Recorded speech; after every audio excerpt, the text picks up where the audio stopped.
At 241 horsepower and 295 foot-pounds of torque, the 2025 Mini Countryman S ALL4 is in uncharted territory. Given that the previous generation F60 boasted 189 horsepower and 205 pound-feet of torque, the power increase is a remarkable improvement. Despite its styling, which has divided many Mini enthusiasts, some choosing to love the vehicle and welcome it to the Mini family, and others choosing to ridicule it and vow to never buy another one.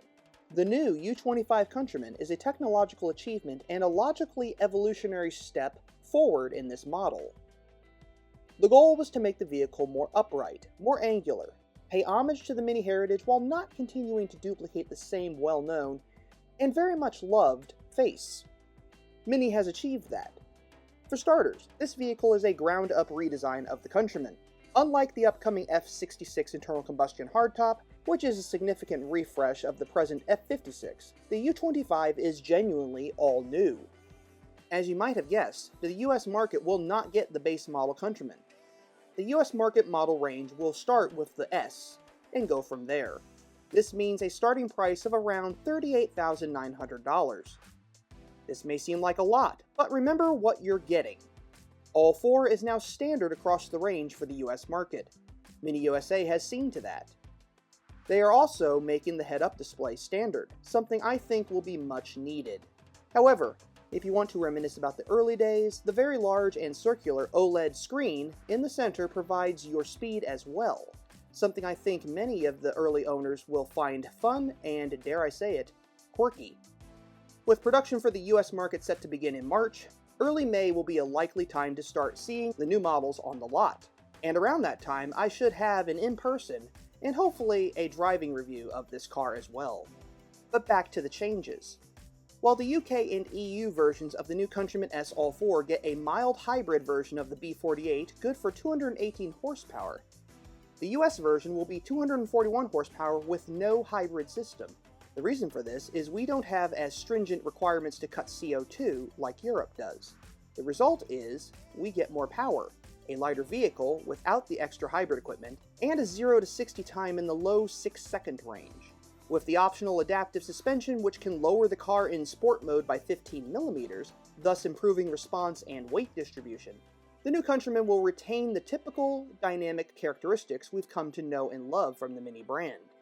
Diving into the interior, we see that Mini has scrapped the leather and chrome. Mini is utilizing a new synthetic leather that promises to be an improvement over the typical leather one would find in a Mini.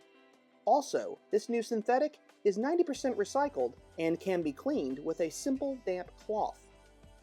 Now, I'm not a fan of losing the manual gearbox for the Mini, but the new 7-speed dual clutch promises to be a very good transmission. Getting used to the fact that there isn't a shifter located between the seats, that could take some getting used to. As far as size goes, yes, it has gotten larger. The dimensions aren't as bad as one might think. Length has only increased by around 5 inches, and height has gone up by 2 inches, not significant enough in my book for the average driver to notice. Now, while the new Countryman does share its platform with the new BMW X1, that's a bit misleading. When Mini was developing the new Countryman, they realized that the new X1 platform was too large, and they set out to find a solution to fix that. The result?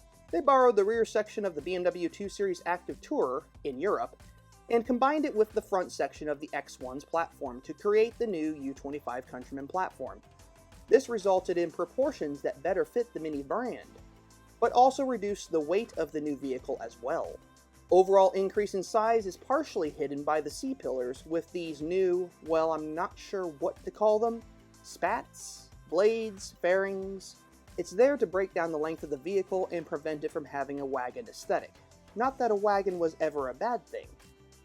Now, they are going to be offering autonomous driving on this vehicle, but that isn't something I find particularly interesting, as I feel the purpose of a Mini is to drive and enjoy driving it, whether that is on a flat stretch of highway or a winding, twisty road. As far as pricing for the rest of the lineup goes, the all-new electric SE will be around $45,200 base price, and the John Cooper Works will start at around $46,900. Not too different from the F60, and you also have to remember you're getting far more equipment now as standard than you were before, thus the pricing makes sense. Look for these new Countryman models to hit showrooms sometime in May 2024. Thanks for watching, and if you like what you see, check out more content on this channel at the end of this video.